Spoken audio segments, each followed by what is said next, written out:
A evasão acadêmica aumenta em universidades públicas e reflexos também são sentidos na UFOP.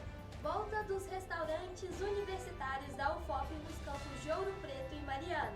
A Associação de Reitores se pronuncia sobre o novo corte de orçamento. Essas e outras notícias você acompanha a partir de agora no Pontes, telejornal laboratório do curso de jornalismo da UFOP. A volta às aulas foi motivo de muita ansiedade para os estudantes. Mas o retorno do restaurante universitário da UFOP trouxe ainda mais. Isso por causa do atraso da primeira refeição. Saiba como a retomada do RU deu esperança a muitos alunos. Eles voltaram. Após longas semanas de espera, os restaurantes universitários de Mariana e Ouro Preto estão novamente disponíveis para alunos e servidores da universidade. 3 restaurantes atendem as 2 cidades. Porém, a espera para o uso dessas unidades teve que ser ainda mais prolongada, porque a CEPAT, empresa que administra os RUs da UFOP, teve um atraso de mais de 1 hora no primeiro dia de atividade. Achei um pouco descaso da parte da UFOP, porque eles falaram que ia começar a servir o alimento às 11 horas, mas na verdade estava aqui meio-dia e 29 e ainda não tinha começado ainda a servir os pratos. E muita gente ficou aqui por mais de 1 hora esperando e esse grande atraso, assim, atrasou todo mundo. E além da demora inicial, outras situações também mexeram com a dieta de alguns estudantes. Uma delas foi a falta de opção vegetariana no cardápio. Então, muito interessante a volta do RU, mas a opção vegetariana ficou com Deus, né? Apesar dos problemas do começo, boa parte dos frequentadores aprovou o sabor da comida disponibilizada. Muito bom o gosto, tá de parabéns a empresa aí. O restaurante universitário é uma das principais ferramentas que a universidade pública tem para oferecer assistência aos alunos. Na UFOP, o valor integral das refeições para os alunos de graduação e pós-graduação é de R$ 5,55, quase o dobro do preço que era cobrado antes da pandemia, que era de R$ 3,00. Não achei o preço justo. Quem tá achando barato aí deve estar com muita grana, porque estudante tem dinheiro não, o bolso da UFOP tá pouca. O custo unitário da refeição é de R$ 11,11. A metade deste valor é subsidiada pela UFOP. A CEPAT, nova empresa de distribuição, tem sede em Joinville, Santa Catarina. A escolha da empresa se deu após um longo processo burocrático, mas os novos fornecedores possuem total respaldo da instituição federal. Enquanto o FOP é montada uma equipe multiprofissional, onde a gente faz um estudo preliminar do que a gente quer que a possível contratada forneça para a gente, né? E vence quem atende tudo que está especificado nesse termo de referência e de acordo com o que é solicitado também na licitação. E o menor preço foi a CEPAT, né? E ela cumpriu, né, nessa avaliação aí tudo que se propunha no edital. Mesmo com o aumento no valor da refeição, o RU segue sendo fundamental na vida dos estudantes. Estima-se que nesse mês, 70 mil refeições serão distribuídas nos campos de Ouro Preto e Mariana, ou seja, impactando diariamente a vida dos alunos. Esse é o caso de Paulo Henrique Dutra Gonçalves, estudante do curso de administração no período 18.2. Então, o preço, houve um reajuste, né, após a pandemia.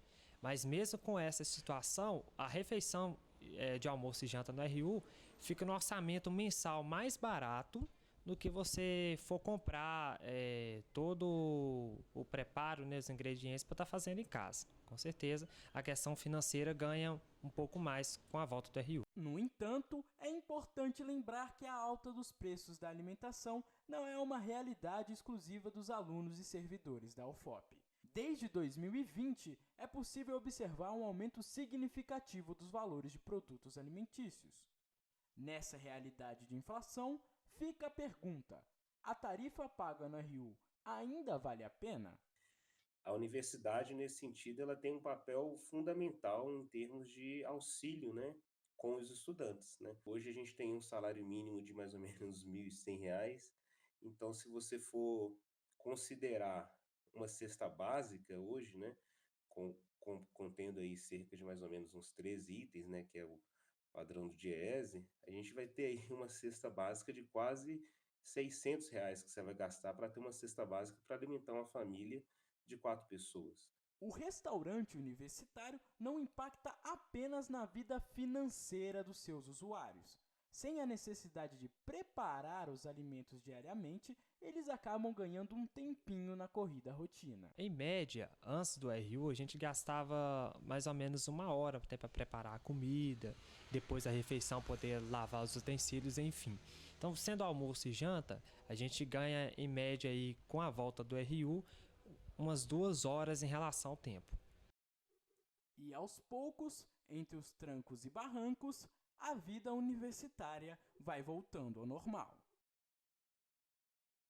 Após o aumento dos casos de Covid-19 na cidade de Belo Horizonte no fim de abril, especialistas da Universidade Federal de Minas Gerais defendem o uso obrigatório de máscara e distanciamento social no ambiente das universidades. Na UFOP, o uso de máscaras nos espaços abertos foi dispensado segundo uma nota orientativa do Comitê de Enfrentamento do Coronavírus. A nota foi publicada no dia 27 de abril e não apresenta os dados utilizados para a decisão. De qualquer forma, o uso de máscaras nos ambientes fechados continua sendo obrigatório. Em 2020, menos de 205 mil estudantes concluíram o ensino superior em universidades públicas brasileiras. Comparado ao ano anterior, a redução foi de quase 19%. Nessa reportagem, você vai ver que o caso da UFOP não é muito diferente. Após quase 2 anos de ensino à distância, devido à pandemia da Covid-19, a Universidade Federal de Ouro Preto retornou este ano às aulas presenciais. Mas os locais de convivência nos campi da universidade têm estado mais vazios do que o de costume, mesmo depois da universidade acolher ingressantes de 3 períodos vindos do modelo remoto. De acordo com o relatório de avaliação do Programa Nacional de Assistência Estudantil na UFOP, em 2019, mais de 9% dos estudantes optaram por sair de seus cursos de graduação. Os motivos são variados. Entre eles está a falta de recursos financeiros para custear a vida universitária longe de casa. Se tivesse, por exemplo, um vale-transporte para contemplar os alunos que realmente precisavam, as repúblicas federais não seriam a primeira opção para os bolsistas do tipo A, do tipo B, entendeu? Eles teriam opções de morar em outros lugares mais distantes da faculdade. Com a chegada da pandemia em 2020, a situação ficou ainda mais difícil para alguns estudantes. A Milena Amarante lembra algumas das dificuldades que os estudantes em vulnerabilidade socioeconômica enfrentam para concluir o curso. Durante esses 4 anos que eu estive na universidade, eu tive a Bolsa Permanência. Na pandemia, essa bolsa ela foi cortada porque venceu a bolsa, então eu tive que entrar com recurso. Mas até o recurso ser aprovado, eu fiquei quase 1 ano sem bolsa, porque foi muito difícil. E aí eu ficava aqui nas moradias, eu tive que voltar para minha casa, na casa dos meus pais, porque seria a única forma de me manter lá e conseguir fazer o ensino remoto. Mas mesmo assim foi difícil porque em casa eu não tinha a mesma condição que estando aqui, que eu teria estando aqui. Em casa tinha um barulho, é difícil explicar para os meus pais que eu estava em aula, então cachorro latindo, coisa que aqui não tem, sabe, com frequência. Então foi bem difícil fazer o ensino remoto. Durante o período remoto, a praça Pró-Reitoria de Assuntos Estudantis da UFOP deu continuidade aos pagamentos integrais da Bolsa Permanência. Com os restaurantes universitários paralisados, a praça optou ainda por implementar uma bolsa alimentação e realizou também editais para bolsas de inclusão digital. Além disso, foram mantidos os atendimentos de saúde para estudantes que necessitaram de acompanhamento psicológico. Em entrevista para o jornal Lampião, a pró-reitora da praça, Natália Lisboa, ressalta que a UFOP tem feito várias ações para garantir a permanência de estudantes que necessitam de auxílio socioeconômico. Então, agora, com o retorno, a gente teve 2 grandes políticas que voltaram, né, a funcionar, que foram as moradias. Estamos fazendo novos editais para ingresso nas moradias socioeconômicas e os restaurantes universitários, né? O do campus João Molevade voltou no dia, né, do início da aula, a gente conseguiu repactuar com a empresa para que ele continuasse, e os daqui de Ouro Preto e Mariana, como era. O preço dos restaurantes universitários da UFOP sofreu um aumento devido à inflação. Em 2018, o valor cobrado pela alimentação era de R$ 3,00. Este ano, depois das novas licitações, os RUs passaram a cobrar mais de R$ 11,00 por refeição. A negociação que a gente teve foi de uma divisão, né, que a universidade vai subsidiar 50% e o aluno vai pagar 50%. E como os valores são diferentes, né, dos contratos, é que esse 50% sempre vai ser medido pelo valor do menor contrato, né? Então, mesmo os alunos dos outros campos continuarão pagando R$ 5,50, né? E a universidade vai lá aportar, né, R$ 7, R$ 8,00 ali em cada refeição. Uma das estratégias adotadas por diversos estudantes para conseguir complementar a renda é participar de outros editais, como os de iniciação científica, extensão e estágios. Mas nem sempre essas oportunidades são conseguidas nas primeiras tentativas. Assim, outra possibilidade acaba sendo o mercado de trabalho informal. Só que essa não é a melhor saída para aqueles que desejam aproveitar todas as experiências acadêmicas que a universidade possibilita. Fica aquela coisa, e se eu não conseguir, como que eu vou me manter? Tipo, será que eu vou ter que trabalhar para estudar? E eu fico pensando, estudar e trabalhar, como seria? Então, ter bolsas para me manter na universidade possibilitou que eu aproveitasse a universidade em todo o sentido, para além de ir fazer as disciplinas do meu curso e não aproveitar o resto, que são os projetos, as pesquisas, o todo da universidade. Com o retorno das atividades presenciais, houve também um aumento da demanda por atendimentos psicológicos na UFOP. O Centro de Saúde da instituição dispõe de 3 psicólogos.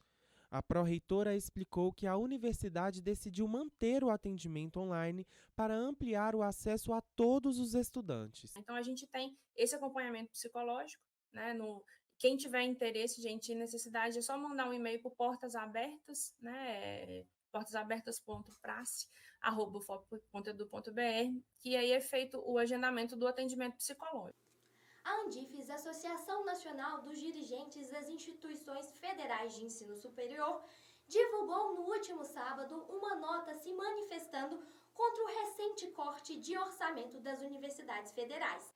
A repórter Daiane Maciel tem mais informações. Olá, Beatriz, Lucas. Em nota, a Andifes lembra que os cortes vêm sendo realizados de forma contínua desde 2016 e declara que a nova redução do orçamento vai dificultar o auxílio a estudantes economicamente vulneráveis e até impedir que as instituições possam fechar as contas neste ano. A associação também chamou o corte de, abre aspas, inadmissível, incompreensível e injustificável. Realmente uma situação complicada para as universidades federais, Daiane. Você tem mais detalhes sobre o corte que provocou essa reação da Andifes?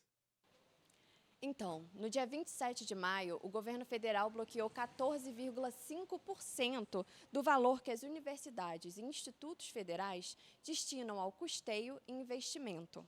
A Andifes declara que esse valor corresponde a mais de R$ 1 bilhão.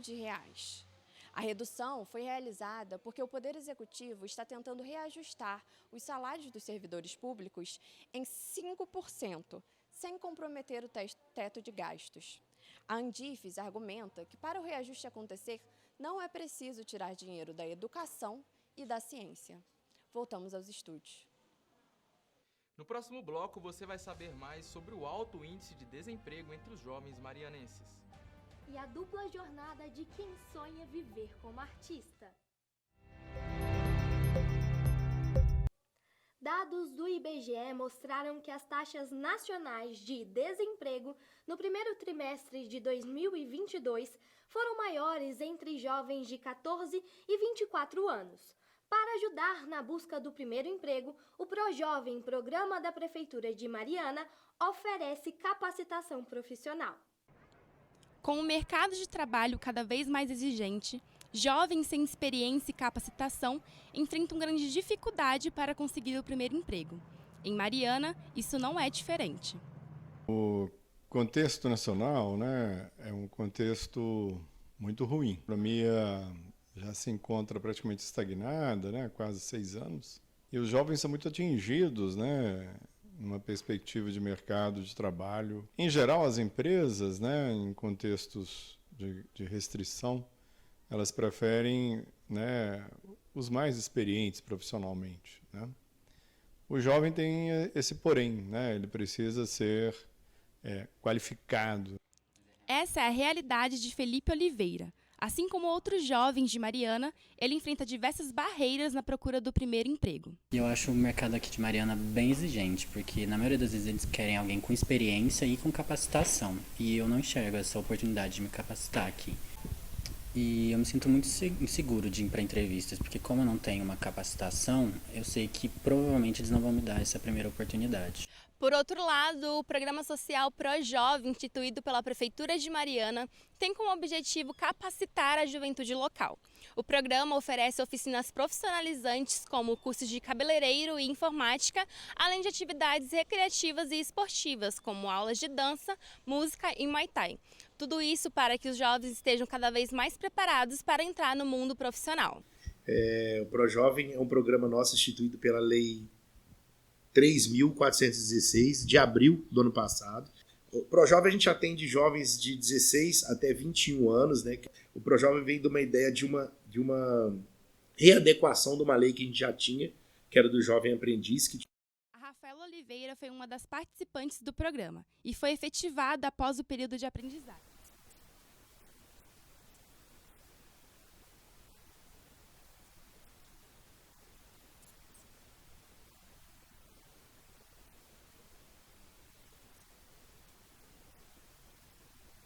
O coordenador de relacionamento com o cliente da CMT, empresa de internet em Mariana, aderiu ao ProJovem logo no começo do programa, quando contratou a Rafaela. O programa deu tão certo que ele já planeja contratar novos jovens.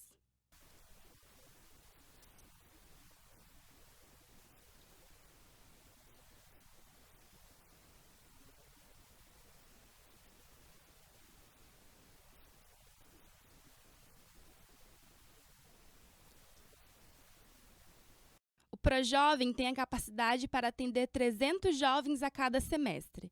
Esse é um número significativo, mas que não supre a demanda da cidade. Aqui em Mariana agora, particularmente, né, no ano de 2022, nós temos um mercado mais aquecido. O poder público tem essa possibilidade, né, de criar essa acessibilidade desses cursos de qualificação, né, a essa população. O importante aí nesse caso é que o poder público também faça um pouco mais essa interface, né, com as empresas do local. Enquanto não consegue sua tão sonhada vaga, Felipe continua se capacitando para estar preparado no momento em que a oportunidade chegar. E a cidade de Mariana abriu novos concursos para diversos cargos na prefeitura. Estão sendo oferecidas 94 vagas, divididas entre níveis médio e superior. As inscrições devem ser realizadas online e vão até o dia 10 de junho. As provas vão avaliar conhecimentos de língua portuguesa, matemática, informática, atualidades, legislação, redação, além de conhecimentos específicos da área do candidato.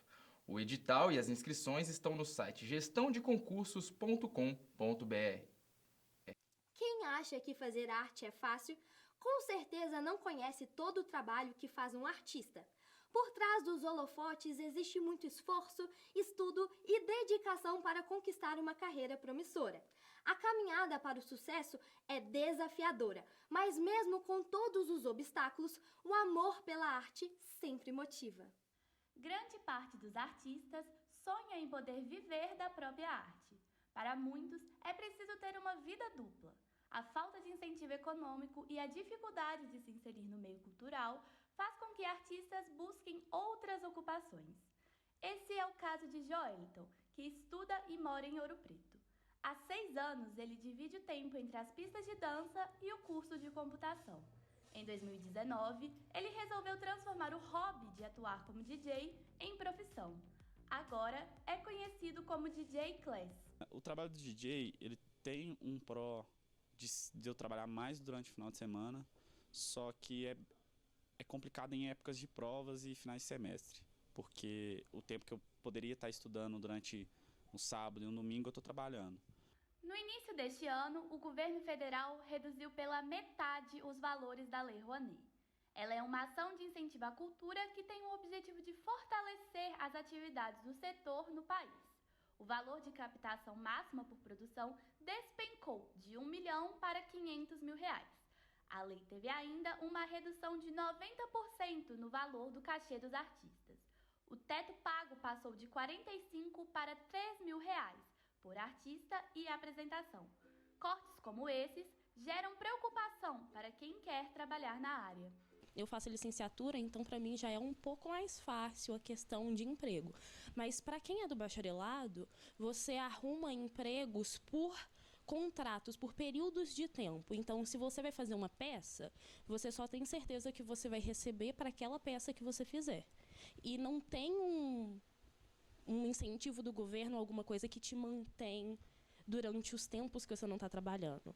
Então, em épocas como a pandemia, se manter é muito difícil e é uma coisa que me dá muito medo. Para Paulo da Silva, que também é morador de Ouro Preto e já está nessa caminhada profissional há cerca de 30 anos, paciência é a palavra-chave. Durante as últimas décadas, Paulo, que é escultor e pintor, também precisou se dividir entre outras profissões.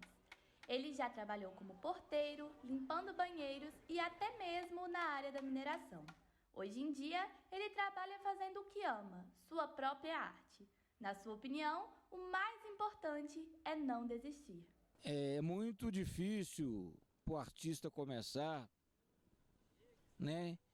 Ele às vezes passa por muita dificuldade, ele passa por momentos assim de tristeza, muito aguda, de muita solidão. Mas é compensada, né, quando ele faz um trabalho. A dificuldade dos artistas independentes de conseguirem se manter tem se transformado. Com as novas tecnologias, ficou mais fácil ganhar visibilidade. Uma pesquisa realizada no final de 2020 pela ABMI, Associação Brasileira de Música Independente, mostra que 53% das músicas em paradas de sucesso nos streamings, ou seja, mais da metade, são de artistas independentes. Artistas independentes são aqueles que não possuem vínculo direto com nenhuma empresa, gravadora ou produtora.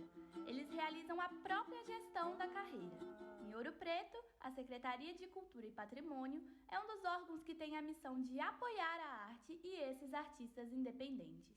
Além da secretaria, a Universidade Federal de Ouro Preto também é uma importante instituição estimuladora e catalisadora do trabalho desses artistas. Anualmente, a UFOP realiza grandes eventos culturais, como o Festival de Inverno e a Mostra Multi. São diversos espetáculos, shows, performances e outras atividades artísticas. Superar os muitos desafios que os artistas independentes enfrentam pode parecer uma jornada sem fim. Mas a vontade de fazer dar certo é o que motiva essa turma a continuar. Nenhuma questão de querer, eu preciso da arte tanto quanto a arte precisa de mim. No próximo bloco, vamos descobrir o que é Síndrome do Céu Azul. E as temperaturas continuam caindo. Saiba como participar da campanha do agasalho. O deputado federal do Espírito Santo, Felipe Rigoni, foi o primeiro aluno cego formado no curso de Engenharia de Produção aqui da UFOP. No dia 30 de maio, ele lançou o livro Sempre uma Escolha, Minha Jornada contra o Medo, o Preconceito e a Má Gestão Política. A obra relata algumas experiências no Congresso e suas crenças políticas. Você já deve ter percebido que todo ano, durante a época da chuva, a gente precisa trazer notícias de deslizamentos, de enchentes, de gente desabrigada porque vivia em área de risco. E quando as chuvas passam, poucas pessoas retomam o assunto. Essa é a chamada Síndrome do Céu Azul, quando os órgãos públicos ignoram as áreas de risco durante o período de estiagem. Em janeiro deste ano, as fortes chuvas causaram um grande impacto em Mariana. Deslizamentos de encostas, transbordamentos de cursos d'água e alagamentos deixaram 193 pessoas desabrigadas. Em muitos casos, a Guarda Civil teve que ser acionada para fazer a retirada emergencial dos moradores. Entre as áreas mais afetadas estão o bairro São Gonçalo e os distritos de Mainarte e Cachoeira do Brumado. Então a Guarda Municipal, ela teve esse papel fundamental junto à sociedade. Ela conversou com as pessoas, explicando as áreas de risco, ajudando as pessoas, né, a saírem de suas casas, retirar. Então a gente pegava essas famílias, retirava, identificava o potencial do risco, se aquele risco era iminente, se trazia algum agravo para a vida daquela família. Caso identificado, a Defesa Civil retirava essa família, notificava a assistência social que a gente estava retirando aquela família, que essa família agora estava sob o olhar do município, sob os cuidados do próprio município. Devido à gravidade das chuvas, a cidade de Mariana foi decretada em estado de emergência. Diante do decreto, o município firmou acordos com hotéis para o abrigo imediato dos atingidos e criou um auxílio emergencial para as pessoas que tiveram perdas materiais. Além disso, também foi criado um aluguel emergencial para as famílias que ficaram desabrigadas ou desalojadas e que não puderam retornar para suas casas. Tudo isso foi avaliado por uma comissão que o município criou para estudar caso a caso das pessoas que teriam direito. As famílias que a gente colocou em hotel, né, a gente teve uma equipe mais ou menos de 5 pessoas que tinham assistentes sociais, né, assistente social, mais psicólogos, né, que fez visitas assim, diariamente, ligavam para essas pessoas para saber como que elas estavam, o que elas estavam precisando, passamos as orientações que elas teriam um auxílio emergencial, um aluguel emergencial caso elas tivessem interesse, entendeu? Então, assim, teve todo esse acompanhamento até a saída dessas pessoas dos hotéis.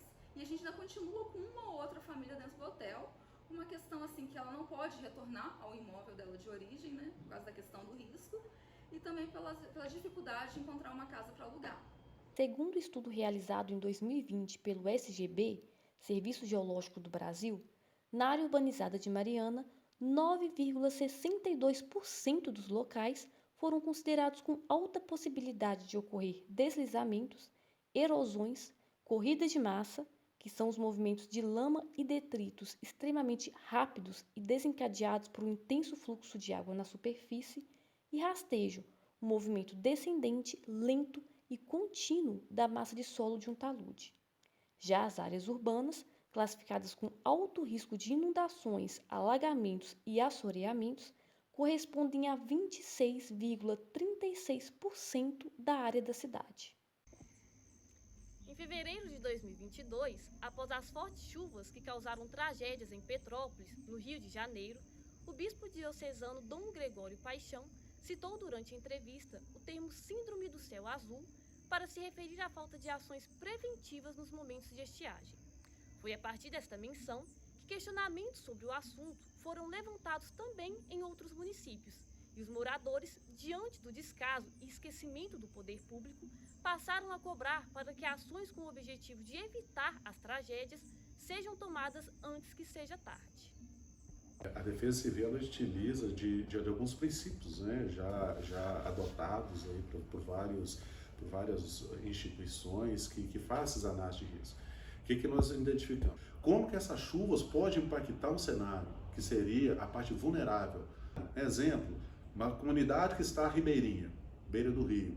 O impacto dela sofrer um dano da corrente de inundação está mais propício para quem está mais próximo do rio do que está mais longe. Entre estas áreas de risco está o leito do Ribeirão do Carmo, no bairro Santo Antônio. Em 2021, a região foi contemplada com o Muro Gabião, uma obra de contenção no leito do rio. Mas no início de janeiro deste ano, as fortes chuvas romperam a estrutura do muro, deixando os moradores locais vulneráveis a possíveis deslizamentos. No mês de março, uma nova contenção foi feita com um projeto que aumentou 100 metros na extensão do muro, garantindo mais segurança para os moradores do entorno. A Defesa Civil ela trabalha de duas formas. Você tem a questão do momento de anormalidade e momento de normalidade.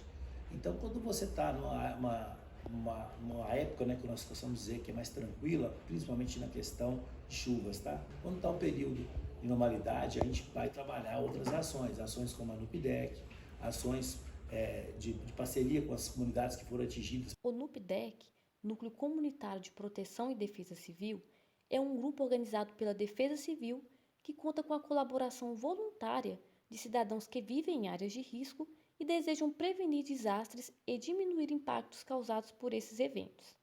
Mas o principal motivo do NUPIDEC, o principal objetivo dele é que fazer com que as comunidades inseridas na área de risco adote uma ação, uma postura de prevenção, unidade em relação às situações de risco, né? E, consequentemente, a gente aumentar e ampliar a resiliência comunitária e a resiliência, né, pessoal. Apesar de todas as medidas, no bairro Santana, barrancos com deslizamento parcial ainda estão trazendo preocupação para os moradores. É o caso do André, que mora em uma das casas atingidas no início do ano. A gente já estava inseguro, porque a gente sabe das dificuldades que já estava tendo aqui na cidade de Mariana e Ouro Preto.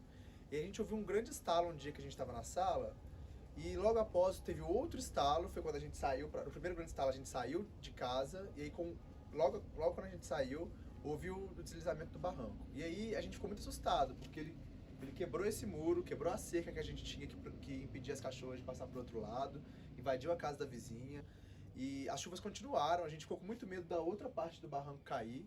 A gente entrou em contato com a prefeitura, eles demoraram um pouco para vir, mas depois de algumas semanas a limpeza começou. Eles reconstruíram uma parte do muro e limparam principalmente a casa da nossa vizinha. Eles disseram que voltariam para terminar a limpeza, também de algumas coisas que eles deixaram lá fora, na nossa calçada, e também fazer alguns serviços para impedir, né, que as cachorras fugissem, refazer a nossa cerca, refazer o muro, mas no fim eles não voltaram. Isso já tem bastante tempo, o deslizamento ocorreu em janeiro, e naquele dia o sentimento era de medo, mas continua sendo, né? Porque a nossa outra parte do barranco ainda continua aqui, a gente ainda não tem certeza se isso vai ou não cair, eles dizem que não, mas nada garante, né? Depois da intensa frente fria que baixou a temperatura a níveis históricos em capitais como São Paulo e Goiânia, a temperatura volta a cair no começo de junho. Segundo o CPTEC, Centro de Previsão de Tempo e Estudos Climáticos, a previsão para a cidade de Mariana é de mínimas de 13 graus a partir de domingo, dia 5 de junho. Já em Ouro Preto, a temperatura cai para 10 graus Celsius. Você tem em casa algum cobertor ou roupa de frio que não estão sendo utilizados? Que tal doá-los? Com o frio extremo, uma preocupação das instituições públicas e sociais passa a ser encontrar maneiras para que as pessoas em situação de vulnerabilidade social também possam se aquecer. Pensando nisso, a Prefeitura de Mariana está realizando a campanha do Agasalho 2022. São aceitas doações de cobertores, mantas e todos os tipos de vestimentas de frio. Alguns dos pontos de coleta são o Centro Pop, o prédio da Prefeitura e o Instituto de Ciências Sociais Aplicadas da UFOP. Outra iniciativa de combate ao frio está sendo realizada por grupos estudantis da universidade. A campanha Unidos para Aquecer conta com pontos de coleta de agasalhos no campus Morro do Cruzeiro e em repúblicas estudantis de Ouro Preto. No próximo bloco, você confere os impactos no aumento de aplicativos de transporte alternativo em Mariana. E como o abandono de animais domésticos tem aumentado no Brasil. Saiba as consequências. Cresce o número de aplicativos de transporte em Mariana. Conheça os principais impactos que essa modalidade causa na vida da população local. Segundo dados do IPEA, Instituto de Pesquisa Econômica Aplicada, em 2021, o Brasil contava com mais de 1.400.000 trabalhadores de aplicativo. Além de ser um meio prático e cômodo para a população, essa nova modalidade de transporte movimenta o setor econômico do país, gerando empregos e oportunidade do aumento de renda para muitos trabalhadores.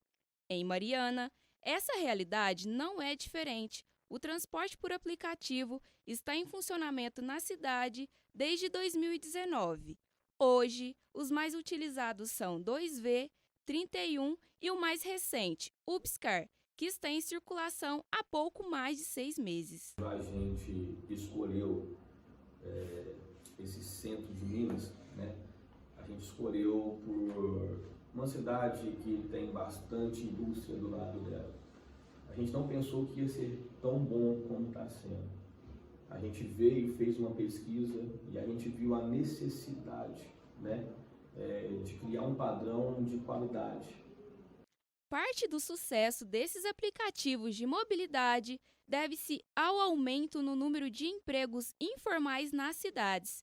Esse fator é ainda mais relevante em um contexto de crise, onde o número de desempregados chegou a mais de 15 milhões de brasileiros no primeiro trimestre de 2021. Antes de eu vir para a UBS, eu trabalhava na área da mineração e como veio, né, a tragédia aqui na nossa região, me forçou a ir para a cidade grande. Eu fui para a cidade de Belo Horizonte, na qual eu conheci em 2016 os transportes por aplicativo.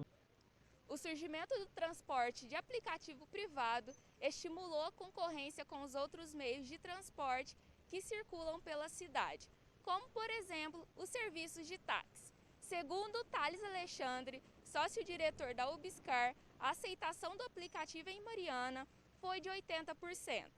O professor da Universidade Federal de Ouro Preto, Carlos Torres, que atua na área de desenvolvimento regional e transporte, disse que a chegada desses aplicativos mudou a economia da cidade de Mariana.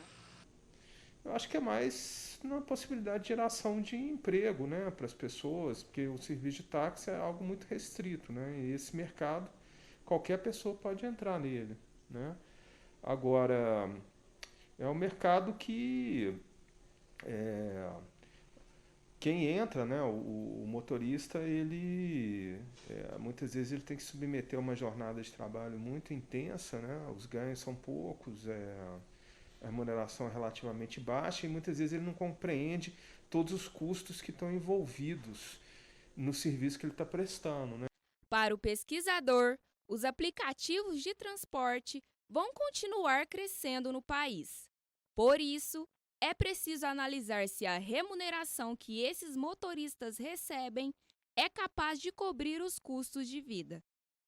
Acho que a grande dúvida é essa, né? Se a remuneração para o motorista é capaz de cobrir os custos de longo prazo dele, né? Isso aí eu estou colocando não só a remuneração, mas também se cobrir a depreciação do veículo dele, né? Se você conseguir realizar essa operação com um preço que seja acessível, que vale a pena para o usuário, eu acho que existe esse futuro, sim, né? Bom, eu escolho o transporte privado, né, por aplicativo, porque eu acho mais confortável. Eu acho que a praticidade de você pedir pelo seu celular é muito bom, você tem acesso a todas as informações do motorista, isso dá mais segurança, né, caso precise reportar alguma coisa, esqueça algo dentro do carro. E é questão disso mesmo, rapidez e conforto. Adotar um animalzinho é uma responsabilidade e tanto. Com o retorno das atividades presenciais, essa relação parece ter ficado ainda mais difícil. Segundo dados da Ampar Animal, no último trimestre de 2021, o índice de abandono de animais aumentou 60% em todo o país. Nessa reportagem, você vai saber como a adoção pode diminuir o sofrimento de pets abandonados. Hoje, além das ONGs, prefeituras e até mesmo pet shops que resgatam animais abandonados e os preparam para a adoção, existem também pessoas que se sensibilizam com os bichinhos e cuidam deles até que consigam um novo lar. Esse é o caso da Flávia Requim, petropolitana que, além de ser apaixonada por gatos, cuida, dá abrigo e tenta encontrar um novo tutor para eles.